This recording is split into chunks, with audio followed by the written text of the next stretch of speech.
Thunder! Thunder! Thunder! ThunderCats!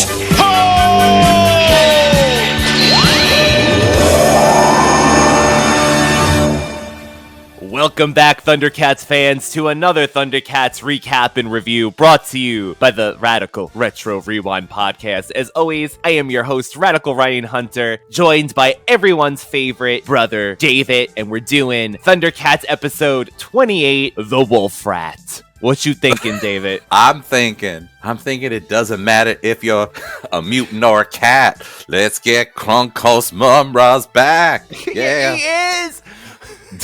We get the return of Mumm-Ra. And this episode, David, actually aired on October 30th of 1985. Ooh, we inching closer to Halloween. Let's get right into the Wolfrat, David. Wolfrat. It's a robotic, looks like to me, it looked like a mouse, but it had mouse ears and a wolf's body. By the way, thank you, ThunderCats Wikipedia, for the synopsis and trivia we will be using, as always. I liked the opening, for sure. I loved the fact that you have Vultureman going on his own. Vultureman kneeling before Mumm-Ra's pool, his viewing pool and sarcophagus, almost like bowing down to him. It's a very, I don't know if Vultureman is just more of a, whoever is the more powerful, he's on their side, or he's a coward, or he just plays his cards right, because he really is giving Mumm-Ra the respect that he thinks he deserves by like kneeling, where Slythe and the rest of them would not even consider it because they're just petty too.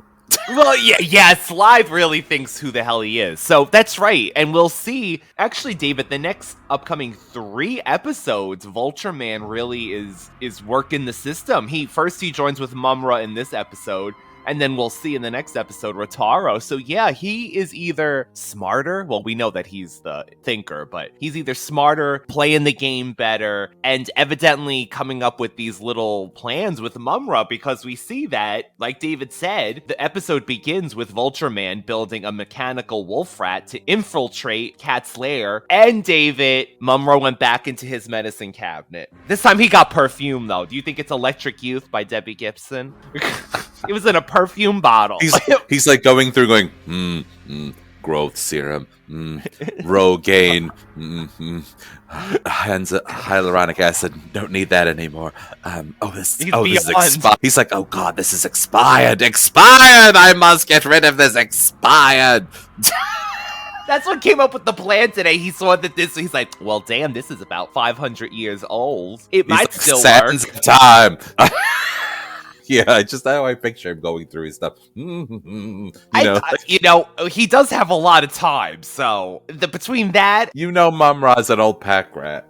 Yeah, he is. But anyway. Well, he's got that whole treasure room too with the diamonds. They're just sitting there. He ain't doing nothing with it. He's not even doing, I would say, like a Scrooge McDuck, like swimming through it. Nothing. He's like, I would imagine, an old time actor or actress that is 90 years old, it's like Baby that's Jane. decrepit, that's living in the past in their mind and like going through all their old accolades, and you see like an old Emmy, people, whatever, and like everything's cobweb, and everything that used to be once be amazing, like this pyramid is all beat down and messed up. He's like thinking, that's what I picture Mumm-Ra as. Like he lives in his own world. This is part of his delusion. History, yeah. Well, that's true. His delusion. And did I hear this wrong? Did he say the potion was from Toot and Tiny instead of Toot and Common? I swear he said Toot and Tiny.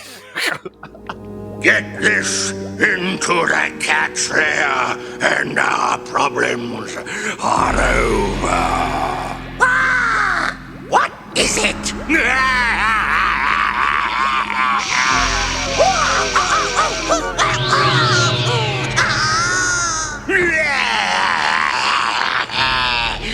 That is the magic miniaturizing potion of Toot and Tiny. It will turn the ThunderCats into a helpless Thunder Kitten.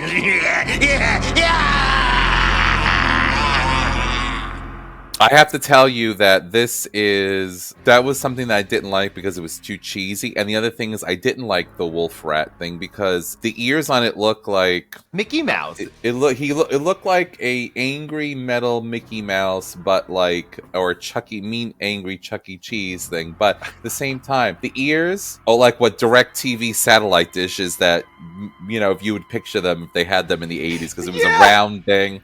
Like it looked like that thing. You ever see that thing made on TV, like as seen on TV, where you can listen to your neighbors? You put the headphones in or whatever. Oh my god! It's like what sound dishes or whatever the hell. It was so stupid. It was just stupid looking. But yeah, that's two things I didn't really care for. So this does set up that Mumm-Ra and Vultureman are working on something. Vultureman comes up with the Wolfrat, and Mumm-Ra comes up with the gas from Toot and Tiny that will shrink the ThunderCats.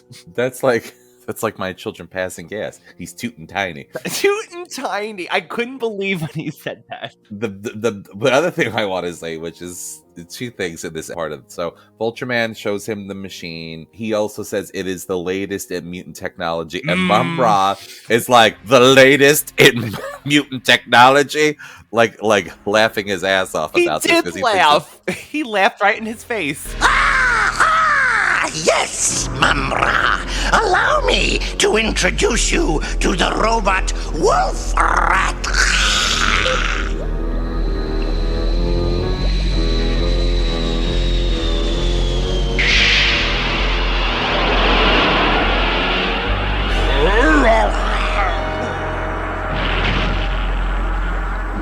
He can penetrate the cat's layer's every defense. He is the state-of-the-art in mutant technology. Mutant technology.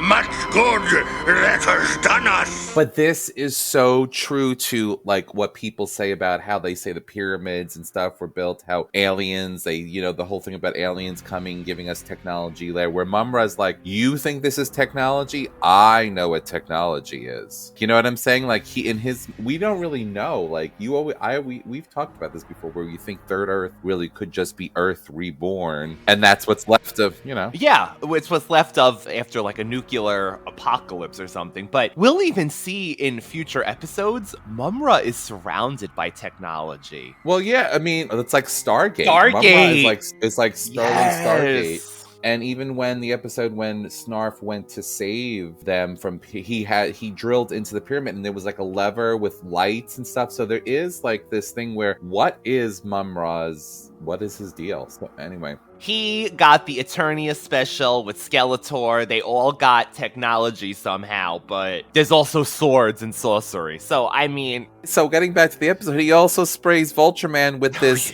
what he got out of the medicine chest. Instead of cup like yours, it came from the basement. It came from my apothecary medicine chest. Do you remember he sprays Vultureman. What? You had like an insect bite and you needed anti-itch cream, and then I went into Mom's medicine cabinet and got Vagisil because I just saw it said anti-itch cream, and you said, this is for vaginas. I don't know, that just made me think of that. Mumm-Ra's probably got that in there too. Do you remember when I gave you a scrub and you thought you were supposed to drink the scrub? Like milk. Radical ones. That's a whole other story. That's another story. It just explains a lot, doesn't it? So, getting back to the episode, so you see that Vultureman. This is a Vultureman Mumm-Ra standalone duo, yes, with his special miniaturizing gas. They plan to think that this is gonna... The Wolfrat is gonna go into Cat's lair, and he's going to use the ventilation to spray this gas into their air. And the ThunderCats are going about their day, doing what they have to do, and Cheetara sees something on the screen, and she's like zooms in, and then the Wolfrat turns into a rock. That's what really made me question how smart this thing is, David. It knew it was being watched from Cat's lair on a screen somehow. It is the latest in mutant technology. I mean... My phone tells me when I'm being tracked. That's true. Does it tell you like the Wolfrat? Hide, hide, hide. I didn't understand why it had to call out its every move. Danger, danger, Will Robinson, danger. Panthro, take a look at this. Let's enlarge it.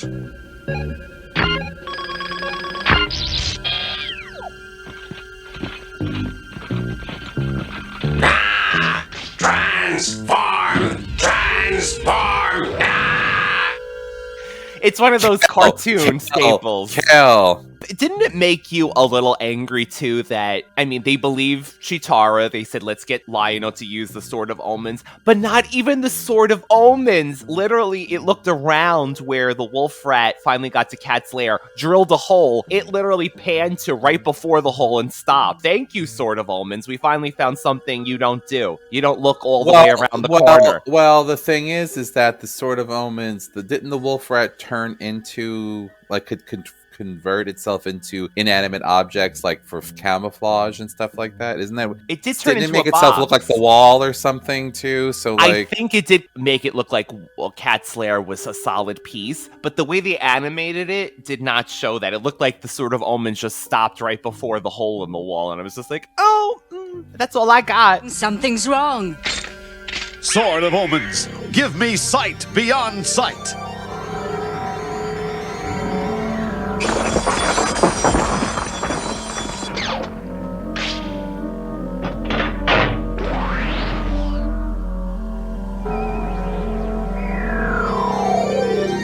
There's nothing there, Chitara.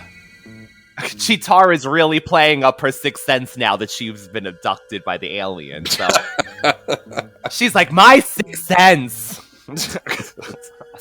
and I ain't talking Bruce Willis here. But they believe her, though. At least they believe her, because even Wily Cat is walking around saying, well, if Chitara's got something in her sixth sense, she's never wrong. Transform! Transform!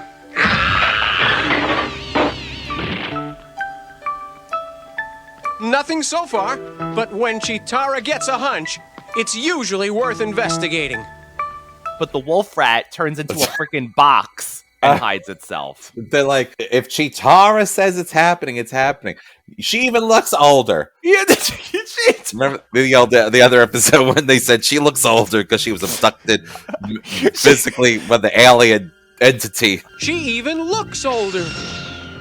She still looks pretty bad from the last time. We better believe her.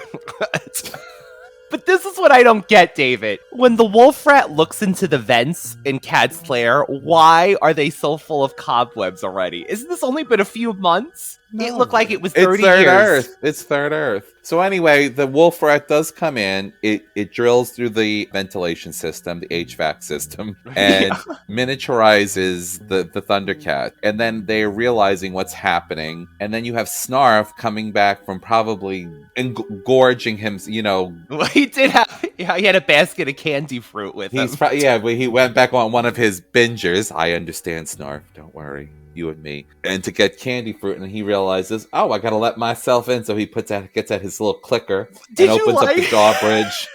He literally said that. He's like, oh, the scanners didn't notice me. I better let myself in, and he does. He had a little garage door opener. Strange. No one on the scanners. Have to let myself in.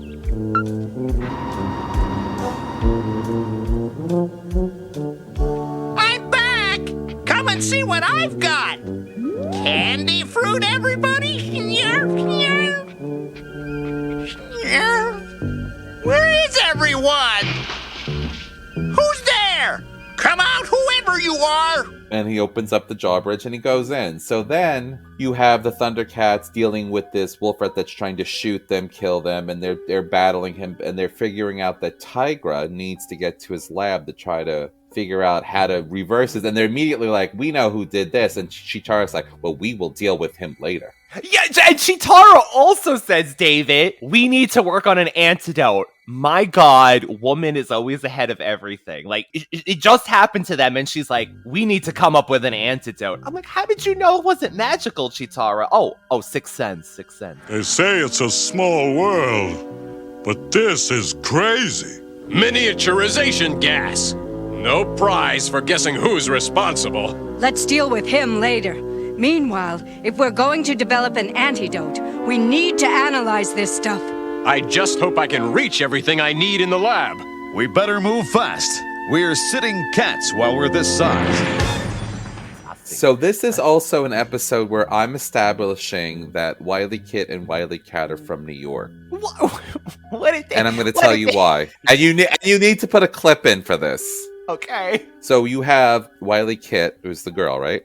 So Yes. you have Wily Kit. I always mess their names up. Wily Me Kit. too. It's Cat. Because they always, Cat is it's always so fast. Wily Kit goes to Lion-O. Lion-O, our weapons are like toys now. Do you not hear that? Did you not sound like she was straight from New York? Like Long Island? She's like, Lion-O, our weapons are like toys now. What are we gonna do? It's like my cousin Vinny. But how can we fight them, Lion-O? Our weapons are like toys now. Not so fast, Wily Kit. Lynn Lipton said, "I don't even know what I'm doing today." She's I like, remember saying that. I saw a brochure for New York travel, so I put on a New York accent when I was doing it. I have some notes. Like, I put that down. I put the sword did not warn him when the rat thing came.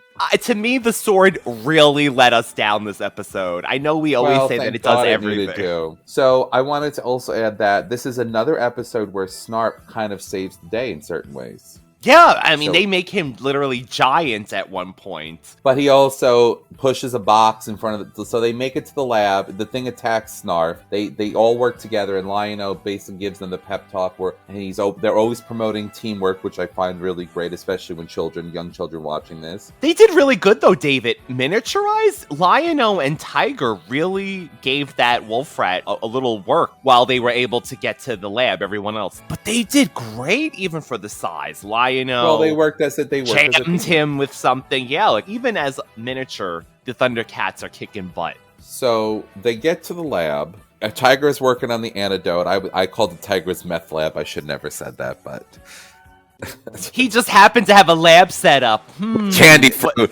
He's trying to get for Silky, his dealer. He's working. He's trying to replicate the Silky formula. Tiger, why is there aluminum foil on the windows? They get to the lab. You hear that the sword is calling danger. Finally, thank you, Sword of Omens. And then you see that Snarf pushes a large box in front of the door because the Wolfrat is trying. So Snarf is definitely helping. And when he did it, he looked really, like, pissed off. The face he gave that when the door was being knocked down, he went, "Arr!" And, like, really, he was not having it today. So then you have Lion-O, like you were saying, go into the air duct to go get the Sword of Omens, to only encounter a spider where he has to fight a spider. I mean, the spider was working overtime. The air ducts look like Mumm-Ra's pyramid. So there's some really treacherous spiders in Third Earth. I ain't gonna mess with them there. It's like Australia. Fari Joe brought them when he crash landed a few weeks ago. But David, there is that one part that I have to bring up when they cut back to Mumm-Ra holding a bird cage, and he says, "What we have here is Third Earth pest control." What we have here, Vultureman, is a Third Earth pest control operation. Mumm-Ra! How can I do anything while I'm like this?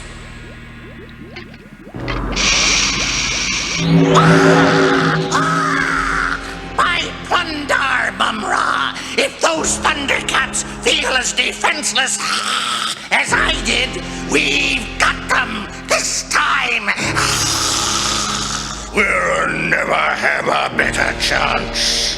Now's the time for you and your mutant friends to attack these mangy miniatures. This time, we'll finish them forever!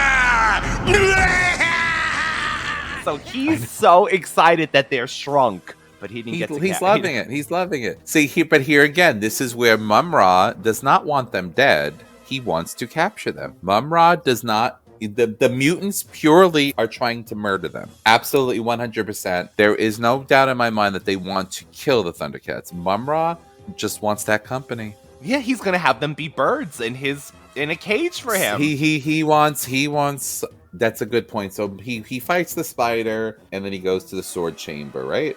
Yes. And then how does he look? I don't remember how he's looking through the hilt. It says what seems like a gigantic sort of omens in comparison to himself. Lion-O sees that the mutants have already came outside the lair in their vehicles and will launch an ambush at any time. This is when Panthro uses pieces of metal to construct a tough armored suit for Snarf to protect him from the Wolfrat's lasers. Then the Thundercats and Snarf launch an attack on the robot to destroy it. So yes, Snarf got his armor. He was in a suit of arms. And then the mutants breach the lair, hoping to make short work of the Thundercats. Fortunately, Tigra manages to concoct an antidote and uses it to make himself and his friends grow back to their normal size. Snarf accidentally gets a dose of the antidote and grows into a massive size. Let's cut those mutants down to size. Snarf's taking care of that. Well, good riddance to bad rubbish. Snarf, snarf. The giant Snarf single-handedly dispatches the mutants before Tigra assures him that the effects of the antidote to him are temporary and slowly wear off. Okay, they assumed a lot with this. He made this within 10 minutes, and it's gonna wear off, Snarf, we promise. And then there's a joke at the end in honor of Snarf, which again, the mutant said something nasty about Snarf. It's always like, we don't have to worry about it. He's nothing. And they keep doing it. Like you said a few weeks ago, they keep putting him down, and yet he helps majority of the time. He comes up with something to help them. Well, because he loves them. That's his family. He is a Thundercat. Even though he's not, give him a verbal pep talk. You must have some sort of ability. What can I do? What can I do but eat? Have a candy fruit. You're not yourself when you're hungry, Snarf. Eat a Snickers. So there's a very end when they're talking about their day. They're sitting at their table, their conference table, the Thundercats. Yes, they're the Knights of the Round Table. And they tell Snarf, Lion-O says he's giving up his seat for Snarf to sit down, and because he says he can't fit in his bed anymore, and blah, blah, blah. So he sits down and the chair breaks, and Lion-O makes the joke and says, when I invited you to the table to sit in I didn't realize you'd take the floor so soon.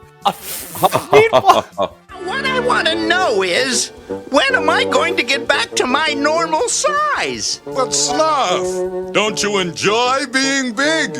You were such a hero when the mutants were around. Well, just doing my duty, Panthro. But now I can't get into my bed, and I keep bumping my head on the doorway. Don't worry, Snarf. It'll wear off in a few days, and you'll be your normal size again. But to honor you for fighting off the mutants, I'm going to give up my chair at the council table, and you can take my place. Well, in that case, snarf, snarf.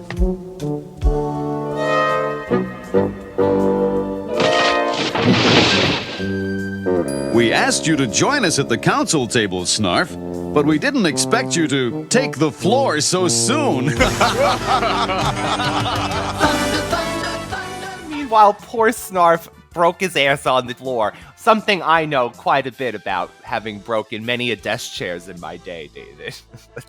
I can't imagine what you'd be doing so vigorously to not break a chair. Oh my god, I was much larger back then. Did you see when the Wolfrat, though, broke? He completely shattered into pieces. How well put together was this Vultureman? I mean, it shattered, David. The latest in mutant technology. The mutants have better technology than the Thundercats, but the Thundercats have more sort of durable, more like time-tested technology, would you say? Like, even Well, though the tank like definitely holds up to everything underwater. if it's not broken, don't fix it, sort of a thing. Like like you know what I mean? Like, I guess what they're doing is Vultureman is doing what, experimental technology, and the Thundercats are doing, like you're saying, like almost not basic, but whatever Thunderian well, technology. where else would they get anything? Like, I would have said, "Hey, That's Mandora, can you give me some of that some of that technology? Bring something with you."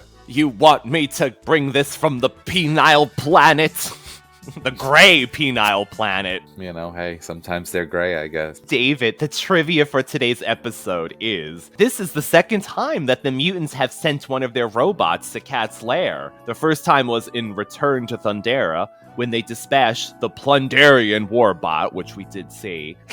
Mumm-Ra's gas is claimed to have been made by Tutankhamun. This is clearly a play on the ancient Egyptian pharaoh Tutankhamun. So it really did say Tutankhamun. Tiny Toon Adventures, starring Mumm-Ra. This episode features a gigantic Snarf near the end fighting the mutants. A comparable situation occurs in a later episode, Hair of the Dog, which also features a colossal Snarf. So this happens quite a few times. We also might see Snarf change into Snarf-Ra, the ever-living, in a future episode as well. So that just works for anybody, evidently. You call upon the ancient spirits, you gonna get Mumm-Ra-ized. So, David, this might be a weird question to ask in this episode, but we did debut Who is the Biggest Bungler last week. You bungler! Once again, you have failed.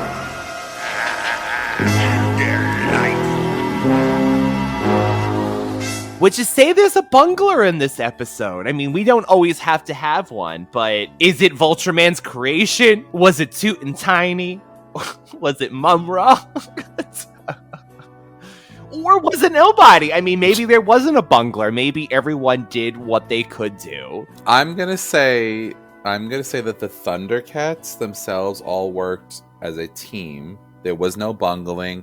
They went through, thank God, the cat's lair because of Chitara's sixth sense warning. I'm gonna say the biggest bungler. I have different feelings about that. The machine itself was the biggest bungler in the sense of, I don't know, it was just crap.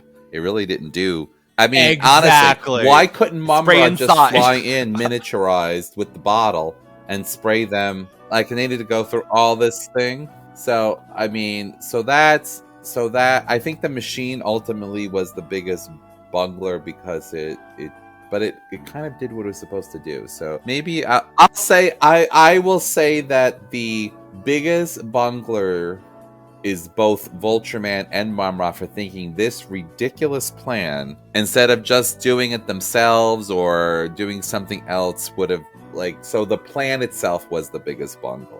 Well, there you go. Mumm-Ra, like you said, went to his medicine cabinet and randomly found this thing, and that's what came upon this plan. So you're right. Was it a well thought out plan? Probably not.